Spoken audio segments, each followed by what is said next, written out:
मैं डॉक्टर लक्ष्मी नारायण, प्रवक्ता इतिहास, राजकीय मॉडल संस्कृति वरिष्ठ माध्यमिक विद्यालय ततारपुर इसमुरार रेवाड़ी हरियाणा, आप सभी विद्यार्थियों का इस व्याख्यान में स्वागत करता हूं। आज के अपने अध्याय का नाम है भक्ति सूफी परंपराएं, धार्मिक विश्वासों में बदलाव और श्रद्धा ग्रंथ। लगभग 8वीं से 18वीं सदी तक के काल को इसमें हम पढ़ेंगे। आज के अपने उपविषय रहेंगे इस्लामी परंपराएं, दूसरा उपविषय है धार्मिक परंपराओं के इतिहास का पुनर्निर्माण। पहले उपविषय इस्लामी परंपराओं में हम क्या पढ़ने जा रहे हैं विद्यार्थियों, कि भारत में इस्लाम के आने के बाद भारत में बड़े भारी मात्रा में धार्मिक, सामाजिक, राजनीतिक और आर्थिक परिवर्तन हुए। भारतीय समाज में अब शासक, इस्लामी शासक आ गए और इस्लामी शासकों के आने से जो राजनीति थी या राज करने के जो तरीके थे वो बदल गए। इससे पहले राज करने के तरीके हिंदू तरीके थे, हिंदू परंपराएं थी, परंतु इस्लाम आने के बाद मुस्लिम शासकों ने मुस्लिम परंपराओं के माध्यम से राज करना आरंभ किया और उन परंपराओं को स्थापित करने का प्रयास किया। साथ में ही हम इसमें ये भी पढ़ेंगे कि उस समय आम जनता ने, जो गैर मुस्लिम थी, विशेषकर हिंदू जनता ने इस्लामी परंपराओं को अपनाया, इस्लाम धर्म को अपनाया। आरंभ में ये पूर्ण रूप से इस्लामी परंपराओं को नहीं अपना पाए थे, परंतु धीरे धीरे उन्होंने इस्लामी परंपराओं को अपना लिया और एक लंबे समय के बाद वो इस्लाम धर्म के सदस्य बन गए। इसी तरह से हम दूसरे विषय में पढ़ेंगे धार्मिक परंपराओं के इतिहास का पुनर्निर्माण। इसमें विद्यार्थियों हम ये जानेंगे कि उस समय भक्ति आंदोलन और सूफी आंदोलन के समय जो रचनाएं हुई, जो साहित्य लिखे गए, उन साहित्यों के आधार पर उस समय जो मंदिरों का निर्माण हुआ, उस समय जो मूर्तियां बनी, या उस समय के सूफी संतों ने जो साहित्यों की रचना की, उनके माध्यम से हम धार्मिक इतिहास का निर्माण करने का प्रयास कैसे करते हैं, या वो साहित्य हमारी सहायता कैसे करते हैं, ये भी इस व्याख्यान में जानेंगे। अब विद्यार्थियों, सबसे पहले इस्लामी परंपराओं के बारे में पढ़ते हैं। भारतीय उपमहाद्वीप के पश्चिम के अरब क्षेत्र में इस्लाम धर्म अस्तित्व में आया, यानी कि अफ़गानिस्तान तक भारत था और अफ़गानिस्तान के पार करके आज के ईरान इराक क्षेत्र और उससे आगे का क्षेत्र, ये पश्चिम का क्षेत्र था, उस अरब क्षेत्र में इस्लाम धर्म अस्तित्व में आया था। भारतीय उपमहाद्वीप भी इससे अछूता नहीं रहा। अरब व्यापारियों के साथ इस्लाम धर्म भी भारत में आया। अरब देश से अनेक व्यापारी भारत आते थे तो इस्लामी परंपराएं वो लेकर आते थे। केरल क्षेत्र में भी अरब व्यापारियों के माध्यम से ही इस्लाम भारत में आया था। 711 ईस्वी में अरब के सेनापति मोहम्मद बिन कासिम ने सिंध को विजित कर लिया और सिंध को खलीफा के क्षेत्र में मिला लिया। 13वीं शताब्दी के आरंभ में तुर्क और अफगानों ने दिल्ली सल्तनत की नींव रखी और दक्षिण भारत तक इस्लाम फैल गया। यानी कि मोहम्मद गौरी के समय में इस्लाम भारत में जमा और धीरे धीरे यहाँ सल्तनत की स्थापना हुई और फिर सुल्तानों ने दक्षिण भारत तक इस्लाम को फैलाया, क्योंकि इस्लाम शासकों का स्वीकृत धर्म था। यह स्थिति 16वीं शताब्दी में मुगल सल्तनत की स्थापना के साथ भी बरकरार रही। 18वीं सदी में जो क्षेत्रीय राज्य उभर कर आए, उनमें कई राज्यों के शासक मुसलमान थे। अर्थात औरंगजेब की मृत्यु के बाद भारत में अनेक क्षेत्रों में अनेक नवाबों ने अपनी अपनी स्वतंत्रता की घोषणा कर दी। उनमें ज़्यादातर नवाब मुसलमान थे और अनेक क्षेत्रीय राज्य उभर कर आए थे।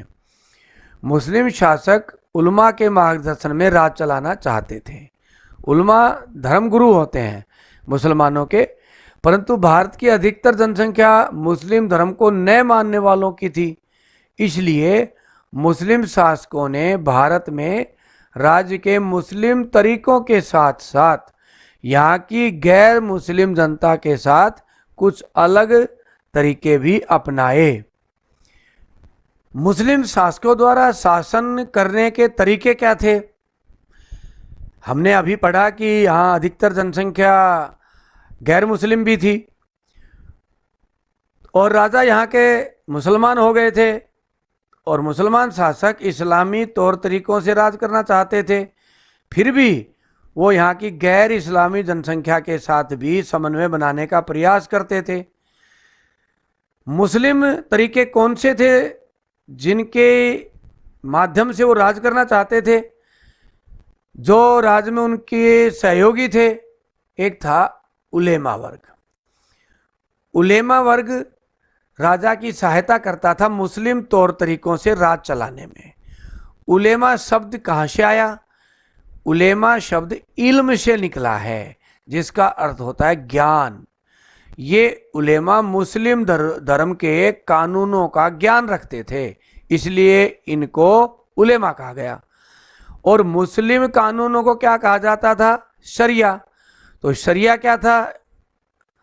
मुस्लिम कानूनों को शरिया कहा जाता है। इस शरिया का निर्माण मुसलमानों की पवित्र पुस्तक कुरान शरीफ और हदीस से हुआ है। यानी कि कानून कैसे बने? कुरान शरीफ और हदीस। कुरान शरीफ में क्या क्या लिखा है वो बातें और हदीस में लिखी है। हदीस क्या होती है? हदीस मोहम्मद साहब के क्रियाकलाप और उनके समय की परंपराएं हैं जो वे स्वयं अपनाते थे। इसे सुन्ना भी कहा गया है। कियास व इजमा को भी शरिया का स्रोत माना गया है। यानी कि तीसरी बात और आ गई। पहली तो हमने पढ़ी कुरान शरीफ और हदीस। तीसरा नियम क्या था? कियास और इजमा। कई बार कुरान शरीफ में और हदीस में वो बातें नहीं आती, कोई ऐसी परिस्थिति आ जाती है कि अब निर्णय हम क्या लें, तो दो बातें और आती हैं, कियास और इजमा। तो कियास क्या होता है? कियास वह होता है जो समय और स्थिति के अनुसार तर्क पर हो। यानी कि जिस समय वो समस्या है उस समय वो समस्या कैसे ठीक हो सकती है, इस बात को विचार विमर्श करके तर्क पर सोचते थे और फिर निर्णय लेते थे। दूसरा क्या था कि मुस्लिम समुदाय की सहमति क्या है, क्या चाहती है, उसको इजमा कहा गया कि मुस्लिम समुदाय ऐसे चाहता है, ऐसे ही राजा करना चाहिए। तो मुस्लिम समुदाय की जो इच्छा होती थी, सहमति होती थी, उसको क्या कहा गया? इजमा। तो इस तरह से तीन स्रोत शरिया के हैं, कुरान शरीफ, हदीस, कियास और इजमा। जिम्मी एक शब्द आता है, गैर मुसलमानों को जिम्मी कहा जाता है। यानी कि हिंदू, सिख, ईसाई, पारसी, यहूदी, ये सब क्या कहलाते हैं? जिम्मी। जिम्मी शब्द अरबी के शब्द जिम्मा से बना है। और जिम्मा किससे बना है? जिम्मेदारी से। मुसलमानों के राज में अन्य धर्म वालों के संरक्षण की जिम्मेदारी भी किस पर आ जाती थी? मुस्लिम शासक पर। इसलिए मुस्लिम शासक पर जिम्मेदारी थी और इनकी जिम्मेदारी उठाता था, इसलिए मुस्लिम जनता इनको जिम्मी कहती थी। एक जजिया शब्द भी आता है। ये जजिया क्या था? जजिया एक प्रकार का कर था जो जिम्मियों अर्थात गैर मुसलमानों पर लगता था। हिंदुओं पर, ईसाइयों पर, पारसियों पर, यहूदियों पर, उन पर ये कर लगता था। मुस्लिम शासक गैर मुसलमानों को अपने राज्य में संरक्षण देने के नाम का टैक्स लेते थे। ये कि तुम्हारी जिम्मेदारी हम संभालते हैं, राज्य में तुम्हें हम सुरक्षित रख रहे हैं, इसलिए इसका टैक्स दो। और उस टैक्स को क्या कहा गया? जजिया। तो इस तरह से मुस्लिम शासक मुस्लिम तरीकों से राज करना चाहते थे। और वो तरीके कौन कौन से थे? उलेमा वर्ग, शरिया, जिम्मी और जजिया। इनके माध्यम से राजा या सुल्तान या मुस्लिम शासकों ने, सम्राटों ने भारत पर राज किया। विद्यार्थियों, अब इस्लाम की लोक प्रचलित शिक्षाएं जानते हैं। पिछली कक्षा में हमने इस्लाम को विस्तार से पढ़ा, उसकी शिक्षाओं को विस्तार से पढ़ा, मोहम्मद साहब को विस्तार से पढ़ा, परंतु यहाँ लोक प्रचलित शिक्षाएं देखेंगे। भारत में अनेक लोगों ने इस्लाम अपनाया। सबसे अधिक इस्लाम का प्रसार तलवार के बल पर हुआ भारत में। बहुत से हथकरघा व शिल्पकारों ने भी इस्लाम अपना लिया, क्योंकि उनके माल की खपत राजा और अधिकारियों के माध्यम से बनी रहे। इन लोगों ने अपनी जीवन शैली व परंपराओं का पूर्ण रूप से परित्याग नहीं किया।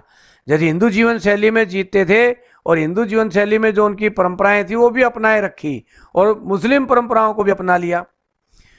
तो इस तरह से वो सामान्य सी 5 परंपराएं थी जो इन्होंने अपनाई या उनसे आग्रह किया कि तुम मुसलमान बने हो, ये 5 बातें ध्यान रखो। पहली, अल्लाह एकमात्र ईश्वर है। तो हिंदू धर्म में भी एक भगवान का, एक प्रभु का स्मरण करो, तो ये कठिनाई नहीं थी। पैगंबर मोहम्मद उसका दूत है, यानी कि इस धर्म को चलाने वाले पैगंबर मोहम्मद हैं, वो ईश्वर के दूत थे। दिन में 5 बार नमाज पढ़नी चाहिए। ये जो धर्म परिवर्तित लोग थे इनसे आग्रह किया जाता था, परंतु ऐसा सामान्यतः नहीं था कि दिन में सभी 5 बार नमाज पढ़ते हों, ऐसा देखने में उस समय नहीं आता। खैरात व जकात बांटनी चाहिए, यानी कि दान दक्षिणा देते रहना चाहिए, ये हिंदू धर्म की परंपरा थी। जीवन में एक बार हज की यात्रा पर मक्का जाना चाहिए। जैसे हिंदू लोग तीर्थों पर जाते हैं, ऐसे उनसे आग्रह किया कि अब तुम मुसलमान हो गए हो, अब तुम्हें जीवन में एक बार मक्का की यात्रा करनी चाहिए, जिससे तुम्हारी मुक्ति होगी। ऐसा भारत का मुसलमान मानने लगा। नई भाषा व परंपराओं का विकास भी हुआ। जब धर्म बदल लिया, हिंदू धर्म से मुसलमान हो गए या अन्य धर्म से मुसलमान हो गए, तो अपनी परंपराएं भी अपनाए रखी और वो परंपराएं भी अपनाए रखी। तो नई भाषा का विकास, नए लोकाचारों का विकास, नई मान्यताओं का विकास बना। इस कारण से हमें अनेक विभिन्नताएं भी देखने को मिलती हैं। जैसे उदाहरण पे देखते हैं, ख्वाजा इस्माइली, इन्होंने शिया धर्म अपनाया। मुसलमानों में 2 वर्ग होते हैं, शिया और सुन्नी। तो ख्वाजा इस्माइली शिया थे। इन्होंने कुरान की अभिव्यक्ति के लिए देसी साहित्यिक विधा का सहारा लिया, यानी कि कुरान में जो बातें कही गई हैं उनका संबंध अपने लोकल प्रचलित धारणाओं से जोड़ा। इसी तरह से पंजाबी, सिंधी, मुल्तानी, कच्छी, हिंदी, गुजराती भाषाओं के गीत भारतीय मुसलमान प्रार्थना के दौरान गाते थे, क्योंकि जब वो हिंदू थे तो भक्ति आंदोलन के संतों के माध्यम से, उससे पहले ये था कि भक्ति करनी हो तो भगत भजन कीर्तन गाते थे। तो ऐसा उन्होंने मुसलमान बनने पर जारी रखा और अल्लाह को उन भजनों के माध्यम से याद करने लगे। तीसरा, मुसलमान व्यापारी जो केरल में बस गए थे, जो अरब देश के रहने वाले थे या अन्य क्षेत्रों के रहने वाले थे और केरल में आकर बस गए थे, उन्होंने वहाँ की केरल की परंपराओं को अपना लिया। जैसे अन्य क्षेत्रों में मुस्लिम परंपराओं के साथ साथ हिंदू परंपराओं का समन्वय बनाया, ऐसे ही बाहर से आकर बसने वाले मुसलमानों ने भी यहाँ की परंपराओं को अपनाया। जैसे केरल का उदाहरण लेते हैं, केरल में उन्होंने मलयालम भाषा को अपना लिया, अरबी छोड़ दी, और वहाँ कुछ परंपराएं हैं मातृकुलीयता या मातृगृहता की, वो भी अपना ली उन्होंने, जो केरल की सामान्य परंपरा है। इस तरह से जो हिंदू परंपराएं थी वो अरब के मुसलमानों ने भी केरल की बहुत सी अपना ली। बाहर से आए मुस्लिम व अन्य समुदायों के नाम।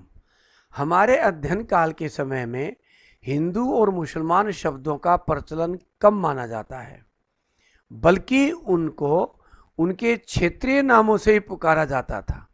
भारत की यह परंपरा पुरानी भी रही है। क्षेत्र के अनुसार नाम रखने की परंपरा भारत में पुरानी रही है। जैसे पंजाब में भौगोलिक स्थिति के आधार पर नाम रखा गया। 5 नदियों का आब है तो उसको पंजाब कहा गया और वहाँ के लोगों को आज भी पंजाबी कहा जाता है। ऐसे ही राजस्थान का बैराठ इलाका है। ऐसे ही हरियाणा के दिल्ली से 100 किलोमीटर दूर दक्षिण में मेवात इलाका है। आज मेव शब्द एक मुस्लिम जाति के लिए प्रयोग होता है वहां पर, परंतु विद्यार्थियों आरंभ में उस क्षेत्र का नाम मेवात था। उस क्षेत्र में रहने वाले प्रत्येक व्यक्ति को मेव कहा जाता था। तो ऐसे क्षेत्र की भौगोलिक स्थिति, वहाँ की परंपराएं, वहाँ के लोगों के गुण और हुनर के आधार पर उस क्षेत्र का नाम दे दिया जाता था। क्षेत्रों के नाम हम जाति के आधार पर नहीं पाते। इसी तरह से हिंदू और मुसलमान शब्द प्रचलन में नहीं थे, वो जिस क्षेत्र से आए थे उसी आधार पर उनको नाम दे दिया गया। जैसे तुर्की मुसलमानों को तुर्क कहा गया क्योंकि वो तुर्की क्षेत्र से आए थे, यहाँ उनको तुर्क बोलते थे। ऐसे ही तजाकिस्तान के मुसलमानों को ताजिक कहा गया। फारस से आए लोगों को पारसिक कहा गया, हम आज भी उनको पारसी बोलते हैं जो फारस से आए थे। तुर्क और अफगानों को यवन और शक कहा गया। अब जैसे यवन शब्द है, विद्यार्थियों मुस्लिम काल से पहले भी जो आक्रमणकारी भारत में आए, उत्तर पश्चिम से जो भी आक्रमणकारी भारत में आए, उनके लिए एक सामूहिक शब्द प्रयोग होता है भारतीय इतिहास में, भारतीय परंपराओं में। वो शब्द है यवन। यवनों के आक्रमण ऐसे बोलते हैं, वो चाहे मुसलमानों के आक्रमण रहे हो या मुस्लिम पीरियड से पहले के आक्रमण रहे हो, सबको यवन शब्द से कहा गया। इसी तरह से एक शब्द और प्रचलन में आया, वो शब्द है मलेच्छ। अब ये मलेच्छ कौन होते थे, किनको कहा गया? बाहर से आए इन सभी समुदायों के लिए एक शब्द मलेच्छ प्रचलन में आया था। चाहे वो तुर्क हो, ताजिक हो, पारसिक हो या यवन शक हो, सबको क्या कहते थे? मलेच्छ हैं ये। अब मलेच्छ क्यों कहते थे, इसका भी एक कारण था। भारत में वर्ण व्यवस्था और जाति व्यवस्था थी। 4 वर्ण थे, ब्राह्मण, क्षत्रिय, वैश्य और शूद्र। अब वो मलेच्छ लोग किसी भी वर्ण में शामिल नहीं थे, कोई भी उनकी जाति नहीं थी। दूसरी बात ये भी थी कि वो ना संस्कृत बोलते थे, ना ही संस्कृत से बनी अनेक भाषाएं उनमें से कोई भाषा बोलते थे। इसलिए ना वो संस्कृत से निकली भाषाएं बोलते थे, ना वो भारतीय वर्ण और जाति व्यवस्था में थे। इसलिए उनके लिए अलग से एक शब्द प्रयोग में ला दिया गया, मलेच्छ। और इस तरह से उनकी एक सामूहिक जाति थी, चाहे वो मुसलमान थे, चाहे वो पारसी थे, चाहे वो यवन और शक थे, उन सबको क्या कहा गया? मलेच्छ।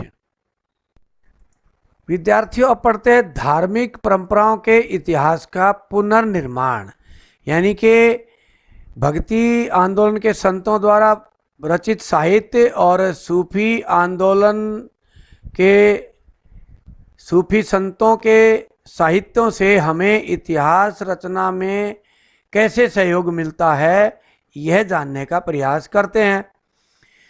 धार्मिक परंपरा के इतिहास निर्माण में भक्ति व सूफी संतों की कृतियां व उस समय की स्थापत्य कला व मूर्ति कला का बड़ा योगदान है। उस समय के देवीय स्वरूप को समझने को उत्सुक स्त्री और पुरुषों द्वारा लिखी गई काव्य रचनाएं आदि भी इतिहास के निर्माण में सहयोगी हैं। स्थापत्य कला यानी कि उस समय के भवन आदि हैं बड़े बड़े, या उस समय की जो मूर्तियां हैं, उनके माध्यम से इतिहास की जानकारी हम ले सकते हैं। परंतु ये जानकारी हम कब ले सकते हैं और कैसे ले सकते हैं? जैसे उस मूर्ति के बनाने वाले और उस संत के बारे में हमें पूरी जानकारी हो, या उस स्थापत्य कला को तैयार करवाने वालों के बारे में हमें जानकारी हो, उनके विचारों और आस्थाओं की हमें जानकारी हो, तभी हम स्थापत्य कला, मूर्ति कला के माध्यम से इतिहास का निर्माण कर सकते हैं। अर्थात हमें समन्वय बनाना पड़ेगा स्थापत्य कला का निर्माण करवाने वाले, मूर्ति कला को बनवाने वाले और उनके विचारों के बीच क्या संबंध था, तभी हम इतिहास का निर्माण कर पाते हैं। सूफी परंपरा के इतिहास के पुनर्निर्माण के लिए भी विभिन्न स्रोत हैं, यानी कि सूफी परंपरा का इतिहास लिखते समय हमें कुछ पुस्तकें मिलती हैं। अलबिन उस्मान हुजवीरी द्वारा लिखित पुस्तक कश्फ उल महजूब से पता चलता है कि भारत के बाहर की परंपराओं ने कैसे भारत के सूफी चिंतन को प्रभावित किया। फारसी कवि अमीर हसन सिजजी देहलवी द्वारा संकलित पुस्तक फवाइद अल फुआद उपदेशात्मक पुस्तक है, जिसमें दक्षिण भारत तक का वर्णन हमें मिलता है। एक ग्रंथ मकतूबात सूफी संतों के पत्रों का संकलन है। इनमें धार्मिक सत्य के बारे में शेखों के विभिन्न अनुभवों का वर्णन मिलता है। सूफी संतों की जीवनियों का वर्णन करने वाली पुस्तक को तज़किरा कहते हैं।